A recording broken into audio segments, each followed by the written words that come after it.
खुदावंद आपके साथ हो। हमारे लिए खुदावंद यीशु मसीह की पाक अंजील मुकद्दस लूका के मुताबिक।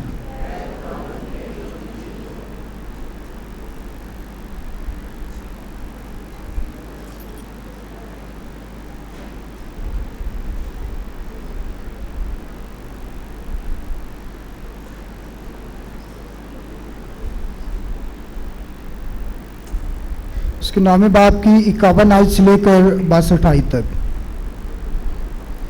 उस वक्त जब यीशु के साउद के दिन करीब थे तो उसने पुख्ता इरादा किया कि यरूशलेम का रुख करे और अपने आगे कासिद भेजे और वो जाकर सामरियों के गांव में दाखिल हुए ताकि उसके लिए तैयारी करें, लेकिन उन्होंने उसको कबूल ना किया क्योंकि उसका रुख यरूशलेम जाने का था। उसके शागिर्दों याकूब और यूहन्ना ने यह देखकर कहा कि ऐ खुदावंद, क्या तू चाहता है कि हम हुक्म दें कि आसमान से आग उतरे और उन्हें भस्म करे? तब उसने फिर कर उन्हें झिड़का और वो दूसरे कस्बा को चले गए। और जब वो राह में चले जाते थे तो किसी ने उसे कहा, ऐ खुदावंद, जहां कहीं तू जाता है मैं तेरे पीछे चलूंगा। यीशु ने उससे कहा, लोमड़ियों के लिए मांदे हैं, परिंदों के लिए घोंसले हैं, मगर इब्ने इंसान के लिए इतनी जगह भी नहीं जहां सर रखे। और उसने किसी और से कहा कि मेरे पीछे हो ले। उसने कहा, ऐ खुदावंद, मुझे रुखसत दे कि पहले जाकर अपने बाप को दफन करूं। यीशु ने उससे कहा, मुर्दों को अपने मुर्दे दफन करने दे, मगर तू जा और खुदा की बादशाही की बिशारत दे। एक और ने कहा कि ऐ खुदा, मैं तेरे पीछे हो लूंगा, मगर मुझे इजाजत दे कि पहले घर वालों से रुखसत हुआ हूं।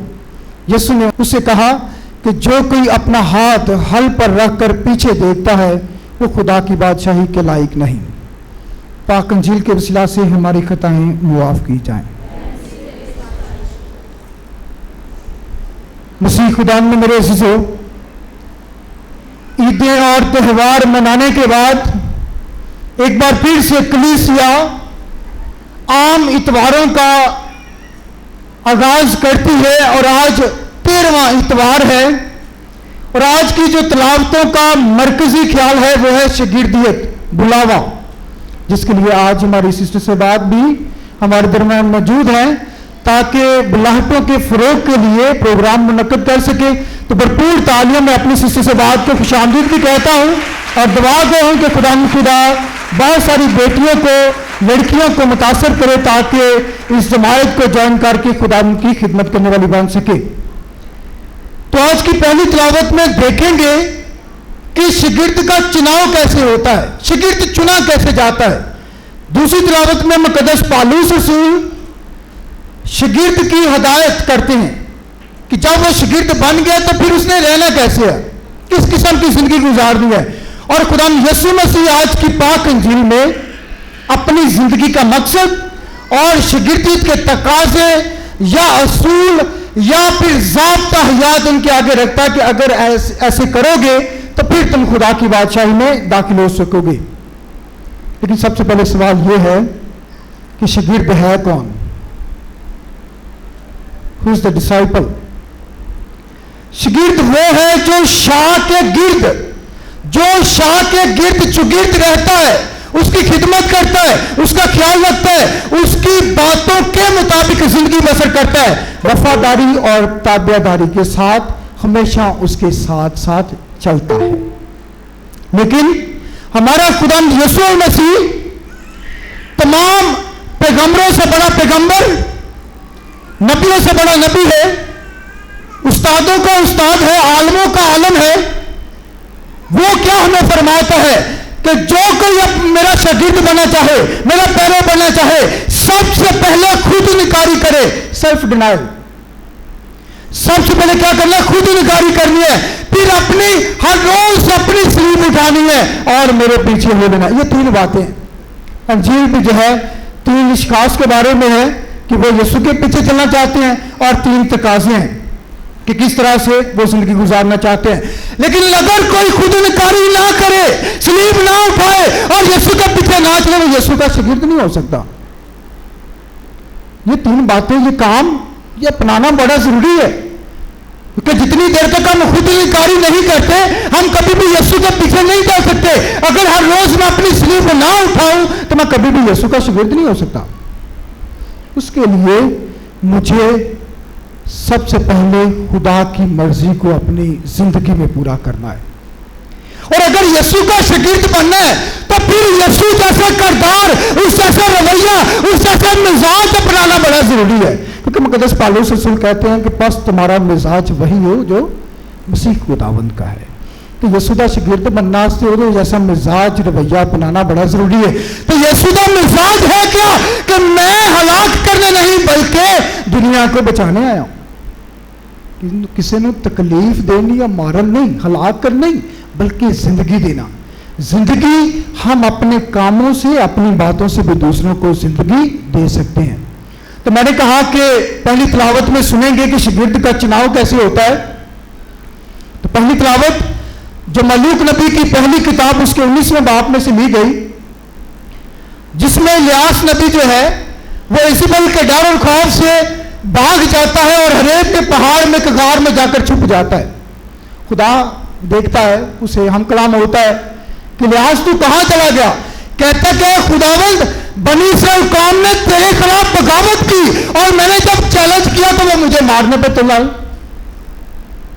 जब मैंने उन्हें बताया कि तूने खुदा के खिलाफ बगावत की है, बगावत क्या है कि बुतों की पूजा करना शुरू हो गए। तो जब इलियास ने बताया तो वो इलियास को कत्ल करने के लिए तैयार हो गए। और इज़बेल जो मलका थी उसने कहा कि अपने कासिद भेजो और कहा कि इसको कत्ल कर दो। वो भाग कर हरेब के पहाड़ पर जाता है और खुदा उससे हम कलाम हुआ।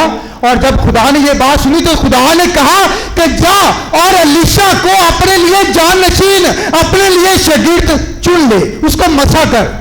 अच्छा, मसा करने का जो अमल है मुख्तलिफ तरह से, मुख्तलिफ जो कलाम मुक़द्दस की किताबें हैं बयान किया गया है। हम सब जानते हैं कि दाऊद नबी जब नबियों को मसा करता था तो उनके सर पर तेल डालते हैं। जैसे हमारे बिशप साहबान जब चुने जाते हैं, मसा होते हैं, तो उनके सर पर भी तेल डाला जाता है। लेकिन आज की जो तिलावत है उसमें चुनाव और मसीह का यह अमल नहीं है। लेकिन क्या हुआ कि जब इलियास एलीशा के पास जाता है तो देखता है कि वो खेतों में हल चला रहा था। 12 बैलों की जोड़ियां हैं, हल चला रहा है। तो जाकर उसके पास से गुजरा और अपनी चादर उस पर डाल दी। ये मसा का एक अमल है। और फिर वो भी खुदा के पीछे चलने का कसद करता, लेकिन कहता है कि मालिक मुझे इजाजत दे कि सबसे पहले मैं जाकर अपने घर वालों से रुखसत हुआ हूं। एलीशा कहता ठीक है चला जा। तो एलीशा जब घर गया तो उसने क्या किया कि अपने 2 बैल ज़िबा किए, जो हल वो चला रहा था उसने जलाकर आग जलाई और उस पर उस गोश्त को पकाया और सेलिब्रेशन शुरू कर दी। ये कमल है उसकी शुक्रगुजारी का कि खुदा ने इलियास के जरिए से मुझे चुना है। और जब चुना गया तो खुदा के पीछे चलने से पहले कुर्बानी की, सेलिब्रेशन की कि खुदा ने मुझे चुना है। और उसके बाद उसने अपना सब कुछ छोड़ा और खुदा के पीछे चला। किस तरह से हमारे ये बच्चे, हमारी सिस्टर साहबात जो हैं, इन्होंने अपना सब कुछ छोड़ा, खुदा के पीछे चल पड़े। ये जिंदगी आसान नहीं है। तो एलीशा ने अपना घर-बार, कारोबार, मलकियत, माँ बाप सब कुछ छोड़कर खुदा के पीछे चल पड़ा और इलियास के साथ मिलकर खुदा की खिदमत करने लगा। और खुदा ने अपनी बरकत वाला हाथ फिर एलीशा पर रखा। आज की जो इंजील मुक़द्दस है उसमें हमने जिक्र सुना कि 3 शख्स बारी बारी खुदा यीशु मसीह से हम कलाम होते हैं। पहला शख्स यीशु के पास आता है तो कहता है कि मैं तेरे पीछे चलूंगा। क्या कहता है? मैं तेरे, I want to follow you, तेरे पीछे चलना चाहता हूं, तेरे पीछे चलूंगा। उसने नहीं सोचा कि क्या होगा, बिना सोचे समझे उसने कहा कि मैं तेरे पीछे चलूंगा। यीशु ने उससे कहा कि लोमड़ियों के लिए मांगे, परिंदों के लिए घोंसले, इतने इंसान के पास इतनी भी जगह नहीं कि अपना सर रख सके। यीशु ने क्या कि मेरे हाथ खाली ने कुछ भी नहीं मेरे को, क्योंकि उसने शायद सोचा था कि यीशु के पीछे चलूंगा तो मुझे हमेशा की जिंदगी मिलेगी, मुझे रोटी मिलेगी हर रोज और तंदुरुस्ती तो मुझे तोहफे में मिल जाए। लेकिन यीशु ने कहा कि मेरे को कुछ भी नहीं, मेरे को तो इतनी जगह भी नहीं कि मैं अपना सिर रख के सो जाऊंगा। मेरे पास कुछ भी नहीं। तो लिखारी लिखते हैं, थियोलॉजियन बयान करते हैं कि वो शख्स मायूस होकर चला गया। दूसरी जो मिसाल है उसको यीशु बुलाता है, कम एंड फॉलो मी, आओ मेरे पीछे चल। तो वो शख्स जो है कहता है कि मुझे इजाजत दे, पहले जाकर अपने बाप को दफन करूं। पहली तिलावत में भी मैंने ये मिसाल दी, इस इबादत में भी देना चाहूंगा कि मेरे ईमान की बात बड़ी गवाही है। मैं नवशेड में था, ये एक ऐसा साल है जो इत्काफ का साल हम इसे कहते हैं। अभी 3 महीने हुए नवशेड को शुरू किए कि मामा मेरी की डेथ हो गई, और अब मेरी जिंदगी का वो एक ऐसा फैसला था कि अगर मैं नवशेड से बाहर निकलता हूं तो मेरी ये जिंदगी चले जाएगी। शायद फिर उस वक्त मैं काहिन बना होता। फैसला क्या किया कि मेरे बाप ने मुझसे कहा कि जो होना चाहिए तो हो गया, अब खुशी इसी में है कि अगर तू इस जिंदगी को जारी रखी। तो मैंने कहा ठीक है पापा, जैसा आप कहते हैं मैं करूंगा।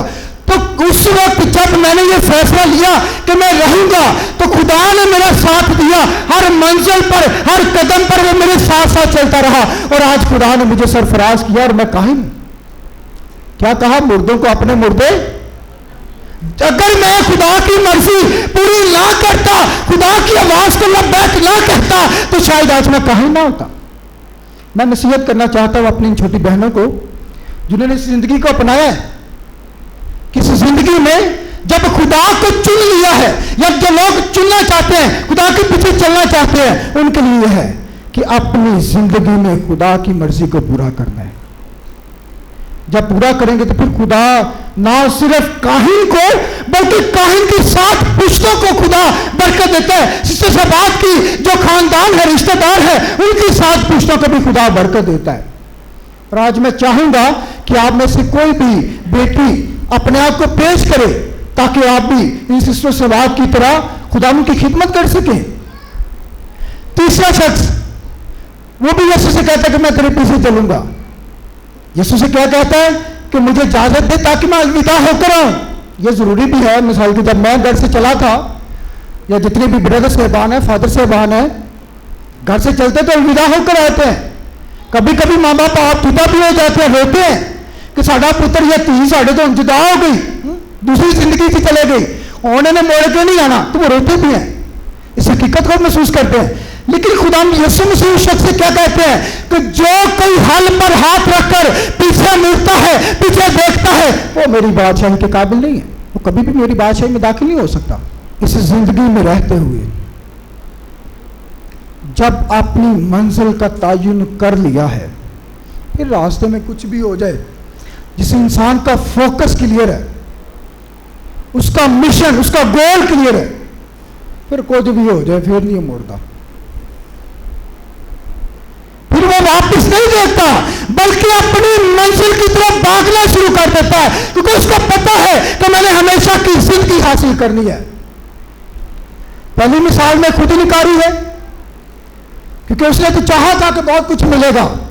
दूसरी मिसाल में अपनी स्लीप को उठाना है कि मुर्दे ने मुर्दे दफन करने के अपनी स्लीप चौकत रास्ते वाल चल। तीसरी जगह पर फॉलो है, खुदा यीशु मसीह के पीछे चलना है।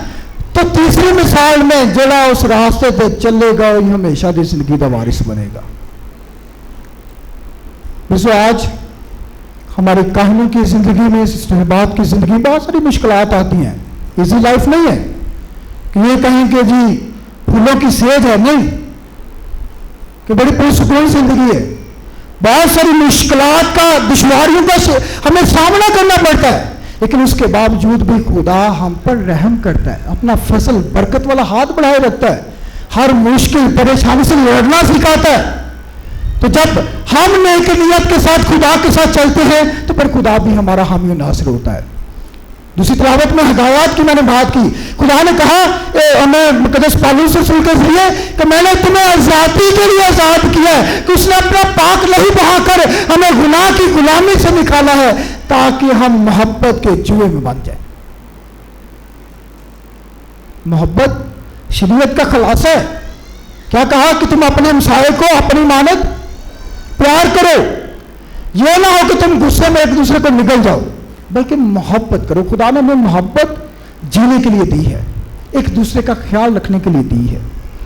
एक दूसरे के मुश्किल में काम आने के लिए दी है। तो मोहब्बत का खुलासा यही है कि जैसे हम पढ़ते हैं, हम यीशु मसीह में फरमाते हैं कि खुदावंद अपने खुदा को अपने सारे दिल, अपनी सारी जान, ताकत और अकल से प्यार कर और अपने हमसाये को अपनी मानद प्यार कर। जब हम किसी से मोहब्बत रखेंगे तो खुदा जो है वो हमें बरकत देता है और लोग हमारे कामों से जानेंगे कि हम यीशु के शागिर्द हैं, हम उसके एलची हैं, हम उसके बेटे और बेटियां हैं, क्योंकि हम उसकी मर्जी को अपनी जिंदगी में पूरा करते हैं। खानदानी जिंदगी में रहते हुए आखिरी बात करूंगा कि ये मैंने राहिब और रहबात की जिंदगी की बात की। खानदानी जिंदगी में बुलाहट क्या है?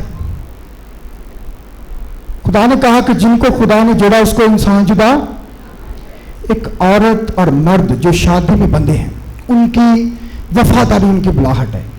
एक बेटा या बेटी जिसको यह जिम्मेदारी मिली कि तुम्हें यूनिवर्सिटी जाना है या स्कूल जाना है, तो जब नेक नीयत में रहती है, अपना पढ़ती है, खानदान का फख्र बनती है, तो ये उसकी बुलाहट है कि अपने बाप की मेहनत को रंग लाती है, ना कि उसके लिए शर्म का वसीला बनती है बल्कि फख्र का वसीला बनती है। तो बुलाहट यही सिखाती है कि हम अपने बुलावे में हमेशा साबित कदम रहे, तो फिर खुदा जो है वो हमें बहुत सारी बरकतों से मालामाल करता है, मसीह हमारे खुदाबंद के वसीला से।